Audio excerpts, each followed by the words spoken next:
सलाम जी, नमस्ते जी, सभी रहो हंसते जी। बच्चों, आज मैं पहला पाठ बुद्धन सलाहे, इस पाठ को अब मैं हिंदी में और इंग्लिश में पढ़ाने जा रही हूँ। उससे पहले आपसे एक विनती है कि आप इस चैनल को लाइक करें, शेयर करें और सब्सक्राइब करें। आइए अब मैं पाठ को पढ़ती हूँ। बुद्धन सलाहे। बुद्ध का सलाहे, सलाहे यानी एडवाइस, सलाह। ಬಹಳ ವರ್ಷಗಳ ಹಿಂದಿನ ಮಾತು. ಬಹಳ ವರ್ಷಗಳ, ಬಹಳ ಎನೆ ಬಹುತ್, ಸೋ ಮೆನಿ. ವರುಷ ಎನೆ ಸಾಲ್, ಇಯರ್ಸ್. ಹಿಂದಿನ ಮಾತು, ಪೆಹಲೆ ಕಿ. ಹಿಂದಿನ ಎನೆ ಪೆಹಲೆ ಕಿ ಬಾತ್. ಮಾತು ಎನೆ ಬಾತ್. ಬಹುತ್ ಸಾಲೋಂ ಕೆ ಪೆಹಲೆ ಕಿ ಬಾತ್ ಹೇ.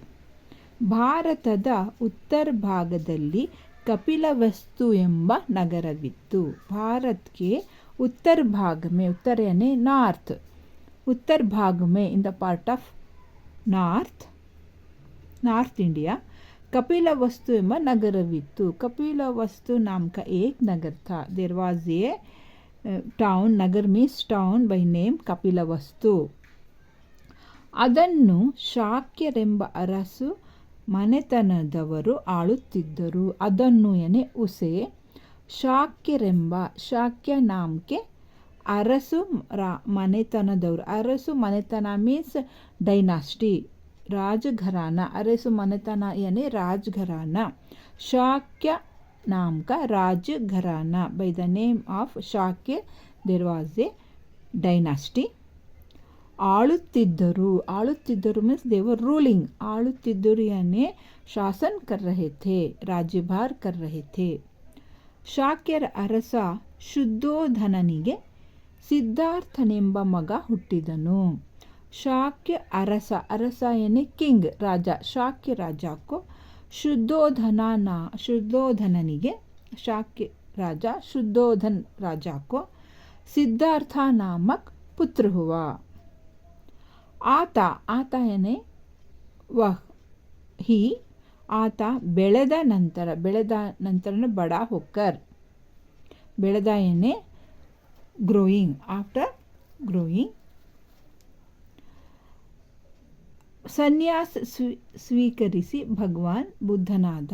बड़ा होकर when he grown up. सन्यास स्वीकरिसी, सन्यास स्वीकार करके भगवान बुद्ध बन गया. ಈಗ ನೇಪಾಳ ದೇಶದಲ್ಲಿ ಸೇರಿ ಹೋಗಿರುವ ಕಪಿಲವಸ್ತು ನಗರದ ಸಮೀಪದಲ್ಲಿ ಹೇಮಕೂಟ ಪರ್ವತವಿದೆ. ಈಗ ಮೀನ್ಸ್ ಅಬ್, ನಾವು ನೇಪಾಳ ದೇಶದಲ್ಲಿ, ನೇಪಾಳ ದೇಶ में ಸೇರಿ ಹೋಗಿರುವ यानी मिला हुआ कपिलवस्तु ನಗರದ, ಕಪಿಲವಸ್ತು ನಗರಕ್ಕೆ ಸಮೀಪದಲ್ಲಿ, ಸಮೀಪ यानी नज़दीक, पास, नियर, ಹೇಮಕೂಟ ಪರ್ವತವಿದೆ. ಹೇಮಕೂಟ नाम का पर्वत है. पर्वत मीन्स माउंटेन. ಆ ಪರ್ವತದಲ್ಲಿ, उस पर्वत में, इन दैट माउंटेन, ಹುಟ್ಟಿದ, ನಿಕ್ಲಿ, ಗಂಗಾ ನದಿ ದಕ್ಷಿಣಕ್ಕೆ ಕಾಶಿನಗರದವರೆಗೆ ಹರಿದು ನಂತರ ಕವಲಾಗಿ ಬಂಗಾಳ ಸಮುದ್ರಕ್ಕೆ ಸೇರುತ್ತದೆ. उस पर्वत से निकली गंगा नदी दक्षिण के काशीनगरदवರೆಗೆ, ವರೆಗೆ मीन्स तक, ಅಪ್ ಟು, ದಕ್ಷಿಣ ಕಾಶಿನಗರದವರೆಗೆ, दक्षिण काशीनगर तक हरिदु यानी बहकर, by flowing, हरिदु. ನಂತರ उसके बाद आफ्टरवर्ड्स कवलागी means by dividing in two parts. कवलागी means dividing two parts, दो भागों में बंटकर बंगाल समुद्र के ಸೇರುತ್ತದೆ. बंगाल सागर से मिलती है. is joined to Bengal ocean. ಆ ಕಾಲದಲ್ಲಿ, उस समय, in those days, ಕಾಲ means those days, उस समय ಗಂಗಾ ನದಿಯ ಎರಡು ಬದಿಗಳಲ್ಲಿ ಎರಡು ರಾಜ್ಯಗಳಿದ್ದವು. उस समय ಗಂಗಾ ನದಿಗೆ ಎರಡು ಬದಿಗಳಿದ್ದವು. दोनों बदी यानी sides, in the both the sides. ಎರಡು ಬದಿ means both the sides. दोनों तरफ, दोनों किनारों पर 2 ರಾಜ್ಯಗಳಿದ್ದವು. 2 ರಾಜ್ಯ ಥೆ, ದೇವರ್ 2 ಕಿಂಗ್ಡಮ್ಸ್. ಒಂದು ವತ್ಸ್ಯ ರಾಜ್ಯ, ಏಕ್ ವತ್ಸ್ಯ ರಾಜ್ಯ. ಇನ್ನೊಂದು ಮೀನ್ಸ್ ಅನದರ್, ದೂಸ್ರಾ, ಇನ್ನೊಂದು ಮೀನ್ಸ್ ದೂಸ್ರಾ, ಮಗಧ ರಾಜ್ಯ. ಇಸ್ ಥರ 2 ರಾಜ್ಯ ಥೆ. ಈ ನದಿಯಿಂದ 2 ರಾಜ್ಯಗಳು ಉಪಯೋಗ ಪಡೆದು ಸುಭಿಕ್ಷವಾಗಿದ್ದವು. ಈ ನದಿಗಳಿಂದ, ಇನ್ ನದಿಯೋं से, ಬೈ ದೀಸ್ ರಿವರ್, 2 ರಾಜ್ಯಗಳು, दोनों राज्य ಉಪಯೋಗ ಪಡೆದು, ಉಪಯೋಗ ಏನೇ ಇಸ್ಕ ಲಾಭ ಉಠಾಕರ್, ಸುಭಿಕ್ಷವಾಗಿದ್ದು. ಸುಭಿಕ್ಷಾ ಮೀನ್ಸ್ ಬಹುತ್ ಅಚ್ಚೆ ಥೆ, ವೆಲ್ತಿ ಥೆ, ಸುಖ ಸೆ ಥೆ. ಸುಭಿಕ್ಷಾ ಯಾನಿ ಸುಖ ಯಾನಿ ಸಮೃದ್ಧ ಥೆ. ಈ 2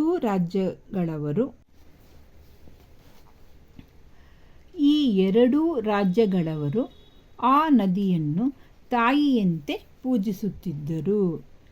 ಈ 2 ದೋನೋ ಬೌದ್ಧ ರಾಜ್ಯಗಳವರು, ಬೌದ್ಧ ಕಿಂಗ್ಡಮ್ಸ್, ಆ ನದಿಯನ್ನು, ಉಸ್ ನದಿಕೋ, ತಾಯಿಯಂತೆ ಪೂಜಿಸುತ್ತಿದ್ದರು. ತಾಯಿಯಂತೆಯೇ ಮಾಕಿ ಥರ ಪೂಜಿಸುತ್ತಿದ್ದರು. ಪೂಜಾ ಕರ್ತೆ ಥೆ. They were worshipping like mother.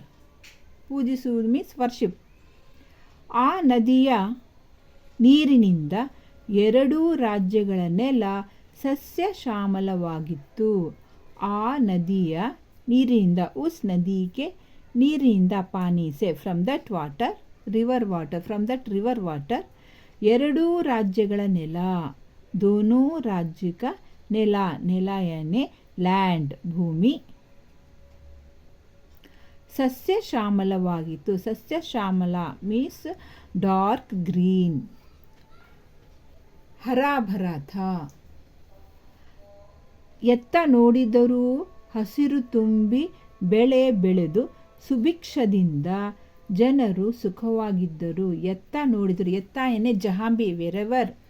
ಎತ್ತ ನೋಡಿದರು, ಜಹಾಂಬಿ ದೇಖೋ, ವೆರೆವರ್ ಯು ಸಿ, ಹಸಿರು ತುಂಬಿ ಬೆಳೆ ಬೆಳೆದು ಸುಭಿಕ್ಷದಿಂದ ಜನರು ಸುಖವಾಗಿದ್ದರು. ಜಹಾಂಬಿ ದೇಖೋ ವಹಾ ಹಸಿರು ತುಂಬಿ, ಹರಿ ಭರಿ ಹರಿಯಾಲಿ ಔರ್ ಫಸಲ್ ಬಡ್ಕರ್, ಸುಭಿಕ್ಷದಿಂದ ಬಹುತ್ ಹಿ ಅಚ್ಚಾ, ಜನರು ಸುಖವಾಗಿದ್ದರು. ವಹಾಕೆ ಲೋಗ್ ಸುಖಿ ಥೇ, ದೇ ವರ್ ವೆರಿ ಹ್ಯಾಪಿ. ಇವರೆಲ್ಲರೂ ಗಂಗಾ ನದಿಯನ್ನು ತಮಗೆ ಅನ್ನ ನೀಡುವ ತಾಯಿ ಎನ್ನುತ್ತಿದ್ದರು. ಅವರೆಲ್ಲರೂ, ವೆ ಸಭಿ, ದೇವರ್ ಆಲ್, ಗಂಗಾ ನದಿಯನ್ನು ತಮಗೆ ಅನ್ನ ನೀಡುವ, ಗಂಗಾ ನದಿಗೂ ಉನ್ಹೆ ಅನ್ನ ನೀಡುವ, ಅನ್ನ ಏನೇ ಆಹಾರ, ನೀಡುವ ಏನೇ ದೇನೆ ವಾಲಿ, ಪ್ರೊವೈಡಿಂಗ್, ಹೂ ಪ್ರೊವೈಡ್, ತಾಯಿ ಎನ್ನುತ್ತಿದ್ದರು. ಮಾ ಕಹ ರಹೆ ಥೆ, ಮಾತಾ ಕಹ ರಹೆ ಥೆ. ಆದರೆ ಅವರೆಲ್ಲರಲ್ಲೂ ಕ್ರಮೇಣ ಸ್ವಾರ್ಥ ಆವರಿಸಿತ್ತು. ಲೇಕಿನ್ ಅವರೆಲ್ಲರಲ್ಲೂ ಉನ್ಮೆ ಏಕ್ ಸ್ವಾರ್ಥ बढ़ने लगा. ಕ್ರಮೇಣ, ಕ್ರಮೇಣ ಧೀರೆ ಧೀರೆ, ಗ್ರ್ಯಾಜುಯಲಿ, ಸ್ವಾರ್ಥ बढ़ने लगा. ಈ ನದಿಯ ಮೇಲೆ ತಮ್ಮ ಸಂಪೂರ್ಣ ಅಧಿಕಾರ ಸ್ಥಾಪಿಸಬೇಕೆಂಬ ದುರಾಸೆ ಈ 2 ರಾಜ್ಯಗಳ ರಾಜರಿಗೆ ಉಂಟಾಯಿತು.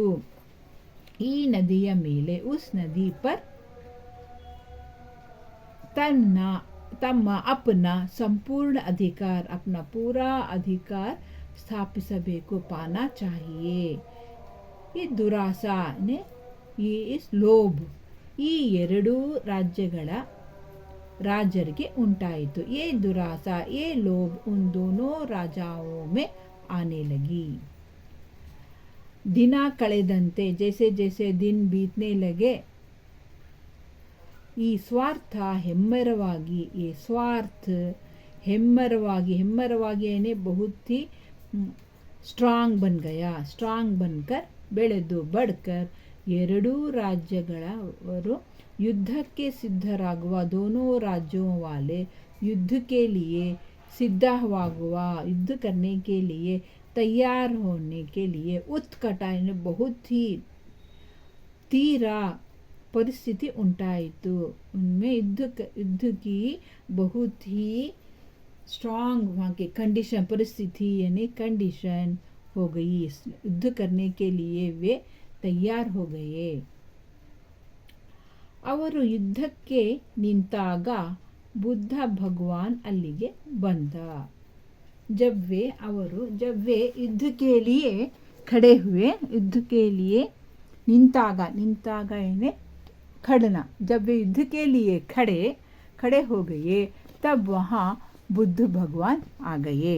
बुद्ध भगवान ಬಂದರು.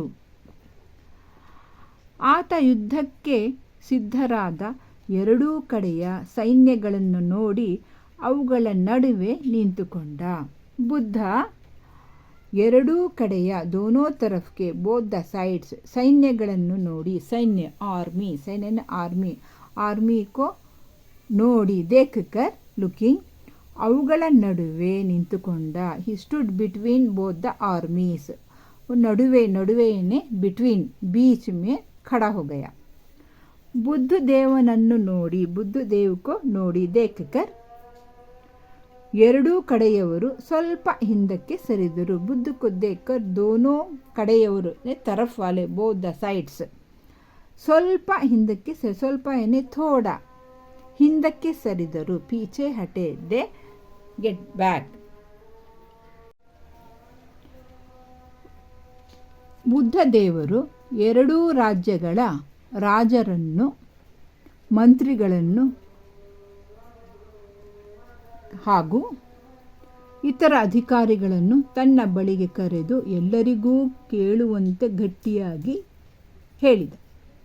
बुद्धदेव ಎರಡೂ ರಾಜ್ಯಗಳ दोनों राज्य के राजाओं को, मंत्रियों को ಹಾಗೂ और इतर दूसरे अदर्स अधिकारियों को ತನ್ನ ಬಳಿ ಕರೆದು, ತನ್ನ ಬಳಿಗೆನೆ ಪಾಸ್ ಹತ್ತಿರ, अपने पास बुलाकर, ಕರೆದು ಮೀನ್ಸ್ बुलाकर ही called them, ಎಲ್ಲರಿಗೂ ಕೇಳಿಸುವಂತೆ, ಸಭಿಕೋ ಸುನಾಯಿ ದೇನಾ, ಇಸ್ ತರವೇ ಗಟ್ಟಿಯಾಗಿ ಕೇಳಿದ. ಗಟ್ಟಿಯಾಗಿಯೇ ಜೋರ್ಸೆ, ಲೌಡ್ಲಿ, ಜೋರ್ಸೆ ಕಹಾ, ನೀವು ಯುದ್ಧ ಮಾಡಲು ಏಕೆ ಸಿದ್ಧರಾಗಿದ್ದೀರಾ? ತುಮ್ ಯುದ್ಧ ಕರ್ನೆ ಕೆ ಲಿಯೆ ಏಕೆ ಸಿದ್ಧವಾಗಿದ್ದೀರಾ? ತುಮ್ ಯುದ್ಧ ಕರ್ನೆ ಕೆ ಲಿಯೆ ಕ್ಯೂ ತಯಾರ್ ಹೋ? ನಮ್ಮ ಜೀವನಾಧಾರವಾದ ಗಂಗಾ ನದಿಯ ನೀರಿಗಾಗಿ. हमारे जीवन के आधार गंगा नदी नीर, गंगा नदी के पानी के लिए हम युद्ध कर रहे हैं. इस तरह वो दोनों राज्य के राजाओं ने कहा. ಅವರೆಲ್ಲರೂ ಒಕ್ಕೊರಳಿನಿಂದ ಹೇಳಿದ ಉತ್ತರು. ಒಕ್ಕೊರಳು ಮೀನ್ಸ್ ಏಕ್ ಹಿ ಆವಾಜ್ ಮೇ, ಒಕ್ಕೊರಳು ಮೀನ್ಸ್ ಏಕ್ ಹಿ ಆವಾಜ್ ಮೇ, ಒಕ್ಕ ಒರಳು, ಏಕ್ ಒರಳು, ಏಕ್ ಹಿ ಆವಾಜ್ ಮೇ ಉನ್ಹೋನೆ ಉತ್ತರ ದಿಯಾ. ನದಿಯ ನೀರು, ಮಾನವನ ರಕ್ತ, ಇವೆರಡರಲ್ಲಿ ಯಾವುದು ಹೆಚ್ಚು ಬೆಲೆಯುಳ್ಳದ್ದು? ನದಿಯ ನೀರು, ನದಿ ಕಾ ಪಾನಿ, रिवर वाटर, ಮಾನವನ ರಕ್ತ, ಮನುಷ್ಯ ಕಾ ರಕ್ತ. ಇವೆರಡರಲ್ಲಿ ಇನ್ ದೋನೋ ಮೇ ಯಾವುದು ಹೆಚ್ಚು ಬೆಲೆಯುಳ್ಳದ್ದು? ಯಾವುದು ಕೌನ್ ಸಾ ಹೆಚ್ಚು ಜ್ಯಾದಾ ಬೆಲೆಯುಳ್ಳದ್ದು? ಕೀಮತಿ ಹೇ, ವ್ಯಾಲ್ಯೂಬಲ್. ಮನುಷ್ಯನ ರಕ್ತ ನದಿಯ ನೀರಿಗಿಂತ ತುಂಬ ಬೆಲೆಯುಳ್ಳದ್ದು. ಮನುಷ್ಯ ಕಾ ರಕ್ತ ನೀರಿಗಿಂತ, ನೀರಿಗಿಂತ, ನದಿ ಕೆ ಪಾನಿ ಸೆ ತುಂಬ ಬೆಲೆಯುಳ್ಳದ್ದು. ಬಹುತ್ ಹಿ ಕೀಮತಿ ಹೇ.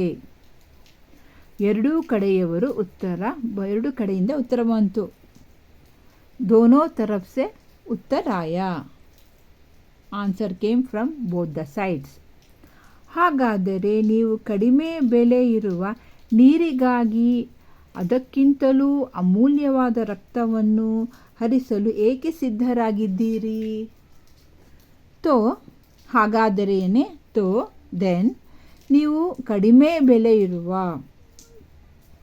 ಕಡಿಮೆಯನ್ನೇ ಲೆಸ್, ಬೆಲೆ ಇರುವ, ಕೀಮತಿ ವಾಲ ನೀರಿಗಾಗಿ, ಪಾನಿ ಕೆ ಲಿಯೆ ಅದಕ್ಕಿಂತಲೂ, ಸೇ ಜ್ಯಾದಾ ಮೋರ್ ದ್ಯಾನ್ ದ್ಯಾಟ್, ಅಮೂಲ್ಯವಾದ ಬಹುತ್ ಹಿ ಅಮೂಲ್ಯ, ಕಾಸ್ಟ್ಲಿ.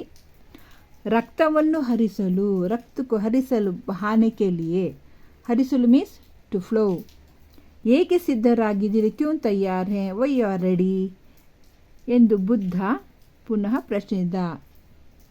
ಬುದ್ಧ ಪುನಃ ಮೀನ್ಸ್ ಅಗೇನ್, ಫಿರ್ ಪ್ರಶ್ನೆ ಕಿಯಾ.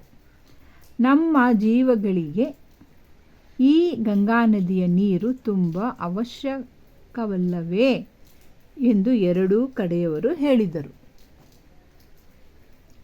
ನಮ್ಮ ಜೀವಗಳಿಗೆ, ಹಮಾರೆ ಜೀವನ್ ಕೆ ಲಿಯೆ, ಫಾರ್ ಅವರ್ ಲೈಫ್, ಈ ಗಂಗಾ ನದಿಯ ನೀರು, ಇಸ್ ಗಂಗಾ ನದಿ ಕಾ ಪಾನಿ ತುಂಬ ಅವಶ್ಯಕತೆವಲ್ಲವೇ, ಬಹುತ್ ಹಿ ಅವಶ್ಯಕ ಹೈ. ಇಟ್ ಇಸ್ ವೆರಿ ಅವಶ್ಯಕ ಮೀನ್ಸ್ ನೆಸೆಸರಿ. ಗಂಗಾ ನದಿಯ ನೀರು ತುಂಬ ಅವಶ್ಯಕವಲ್ಲವೇ, ಗಂಗಾ ನದಿ ಕಾ ಪಾನಿ ಬಹುತ್ ಹಿ ಅವಶ್ಯಕ ಹೈನಾ ಎಂದು ಎರಡೂ ಕಡೆಯವರು ಹೇಳಿದರು. ಇಸ್ ತರ ದೋನೋ ತರಫ್ ವಾಲೆ, ಕಡೆ means sides, both the sides. ನೀವು ಜೀವಿಸಬೇಕೆಂದಿದ್ದೀರಲ್ಲವೇ, ಮತ್ತೆ ಸಾಯಲೇಕೆ ಸಿದ್ಧವಾಗಿದ್ದೀರಿ ಎಂದು ಕೇಳಿದ ಬುದ್ಧ. ನೀವು ಜೀವಿಸಬೇಕೆಂದಿದ್ದೀರಲ್ಲವೇ, ಆಪ್ ಜೀನಾ ಚಾಹತೆ ಹೈನಾ, you want to live, you want life. ಮತ್ತೆ ಸಾಯಲೇಕೆ, ಫಿರ್ ಮರ್ನೆ ಕೆ ಲಿಯೆ ಟು ಡೈ, ಸಿದ್ಧರಾಗಿದ್ದೀರಿ, then why you are ready to die ಎಂದು ಕೇಳಿದ ಬುದ್ಧ. ಎರಡೂ ರಾಜ್ಯದ ಮಂತ್ರಿಗಳು ಹೀಗೆ ಹೇಳಿದರು. ದೋನೋ ರಾಜ್ಯೋಂಕೆ ಮಂತ್ರಿ ನಿಸ್ತರ ಕಹಾ, ಸ್ವಾಮಿ, ಎರಡೂ ರಾಜ್ಯಗಳ ನಡುವೆ ದ್ವೇಷ ಅಸೂಯೆಗಳಿಂದ ಪರಿಸ್ಥಿತಿ ವಿಷಮಿಸಿದೆ. ಸ್ವಾಮಿ, ಸರ್, ಎರಡೂ ರಾಜ್ಯಗಳ ನಡುವೆ, ದೋನೋ ರಾಜ್ಯೋಂ ಕೆ ಬೀಚ್ ದ್ವೇಷ ಅಸೂಯ ಯೇ ಪರಿಸ್ಥಿತಿ ಬಹುತ್ ವಿಷಮಿಸಿದೆ, ಬಹುತ್ ಹಿ ಬಡ್ ಗಯಿ ಹೈ. ಇದಕ್ಕೆ ಪರಿಹಾರವೇ ಇಲ್ಲ, इसके लिए ಪರಿಹಾರ ही नहीं है, there is no solution for this. ಈಗ ಯುದ್ಧದ ಹೊರತು ಬೇರೆ ದಾರಿ ಇಲ್ಲ. ಅಬ್ ಯುದ್ಧಕ್ಕೆ ಹೊರತು ಏನೇ ಸಿವಾಯ್, अब युद्ध के सिवाय दूसरा रास्ता नहीं है. There is no other way. Buddha Deva ನಕ್ಕು ಹನ್ಸ್ಕರ್, ನೀವು ದ್ವೇಷದಿಂದ ದ್ವೇಷವನ್ನು ಜಯಿಸಲು ಹೋದರೆ ಕೊನೆಗೆ ನಿಮಗೆ ಉಳಿಯುವುದು ಈರ್ಷ್ಯೆಯೇ.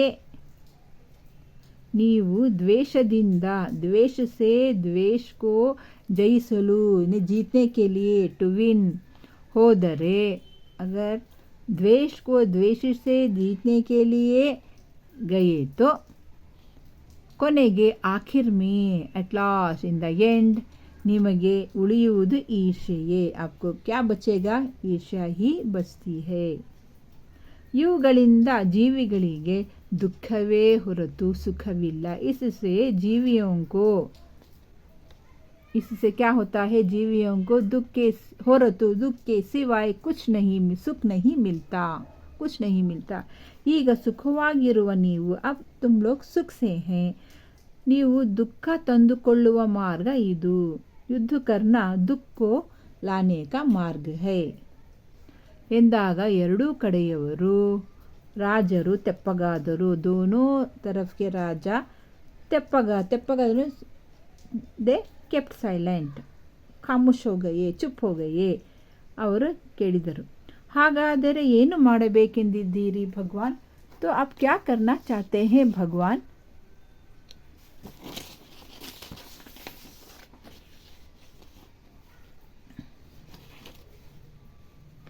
तो ಹಾಗಾದರೆ ಏನು ಮಾಡಬೇಕೆಂದಿದ್ದೀರಿ? ಮನುಷ್ಯ ಸುಖವಾಗಿ ಜೀವಿಸಲು ನೀರು, ಗಾಳಿ, ಆಹಾರ ಎಲ್ಲವೂ ಮುಖ್ಯವಾದಂತೆ ಶಾಂತಿಯೂ ಅಷ್ಟೇ ಮುಖ್ಯ. ಮನುಷ್ಯ ಸುಖವಾಗಿ ಜೀವಿಸಲು, ಮನುಷ್ಯ ಸುಖ ಸೇ ಜೀನೆ ಕೆ ಲಿಯೆ ಕ್ಯಾ ಕ್ಯಾ ಚಾಹಿಯೆ? ನೀರು, ಪಾನಿ, ಗಾಳಿ, ಹವಾ, ಆಹಾರ ಎಲ್ಲವೂ ಮುಖ್ಯವಾದಂತೆ, ये सब भी मुख्य है. मनुष्य सुख से जीने के लिए हमें पानी, हवा, आहार चाहिए. उसी तरह शांतियू अष्टे मुख्य, उसी तरह शांति भी उतना ही मुख्य है. शांति मीन्स पीस, अष्टे मुख्य, उतना ही आवश्यक है, मुख्य है।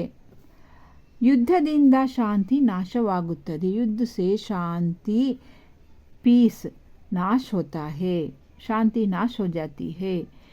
ನೀವೇ ಕೈಯಾರೆ ನಿಮ್ಮ ಸುಖ ನಾಶ ಮಾಡಿಕೊಳ್ಳುವುದನ್ನು ಬಿಟ್ಟು ವಿವೇಕ ತಂದುಕೊಂಡು ಸುಖವಾಗಿರಿ। ನೀವೇ ಕೈಯಾರೆ, तुम सब अपने ही हाथों से, ಕೈಯಾರೆ मीन्स अपने ही हाथों से, फ्रॉम योर हैंड। ನಿಮ್ಮ सुख नाश ಮಾಡಿಕೊಳ್ಳುವುದನ್ನು ಬಿಟ್ಟು, अपने सुख को नाश करने को छोड़कर विवेक ತಂದುಕೊಂಡು, विवेक यानी बुद्धि, विवेक लाकर बुद्धि से सुखವಾಗಿರಿ, सुखी रहो। ಪ್ರಕೃತಿ ಜೀವಿಗಳಿಗೆ ವರವೇ ಹೊರತು ಶಾಪವಲ್ಲ। ಪ್ರಕೃತಿ ಜೀವಿಗಳಿಗೆ, जो जीवन के लिए प्रकृति वर है, शाप नहीं है। ಆ ವರವನ್ನು ಸರ್ವ ಮಾನವರು ಸಮನಾಗಿ ಹಂಚಿಕೊಂಡಾಗ ಎಲ್ಲರೂ ಸುಖ ಶಾಂತಿ ಸಿಗುತ್ತದೆ ಎಲ್ಲರಿಗೂ। उस वर को सर्व मानव, सर्व यानी सभी मानव, ऑल द ह्यूमन्स, ಸಮನಾಗಿ ಹಂಚಿಕೊಂಡಾಗ, ಸಮನಾಗಿ मीन्स ಈಕ್ವಲಿ ಹಂಚಿಕೊಂಡಾಗ, डिवाइड करने से, बाय डिस्ट्रीब्यूटिंग इक्वली, समान से बांटने से, ಹಂಚಿಕೊಂಡಾಗ बांटने से ಎಲ್ಲರಿಗೂ सभी को सुख शांति मिलती है ಎಂದು ಬುದ್ಧದೇವ ಬೋಧಿಸಿದ। इस तरह बुद्धदेव उनको उपदेश दिया। ಎರಡೂ ಕಡೆಯ ರಾಜರಿಗೆ ಈ ಸಲಹೆ सत्यवेनिसितु। तब उन दोनों राज्यों के राजाओं को ये सलाह, एडवाइस सही लगा, सत्य लगा। ಎಲ್ಲರೂ ಬುದ್ಧದೇವನಿಗೆ ನಮಸ್ಕರಿಸಿ ಯುದ್ಧ ಬೇಡವೆಂದು ತಮ್ಮ ತಮ್ಮ ಊರಿಗೆ ಹೊರಟರು। तब सभी बुद्धदेव को नमस्कार करके युद्ध ಬೇಡವೆಂದು, युद्ध मत करना, युद्ध की ज़रूरत नहीं कहकर अपने अपने गांव को गए, ಹೊರಟರು, ಹೋದರು, गए। ಅಂದಿನಿಂದ उस दिन से ಆ ಎರಡೂ ರಾಜ್ಯದ ಜನರು ಸ್ನೇಹದಿಂದ ಸುಖವಾಗಿದ್ದರು। उस दिन से उन दोनों राज्य के लोग स्नेह से सुखी रहे।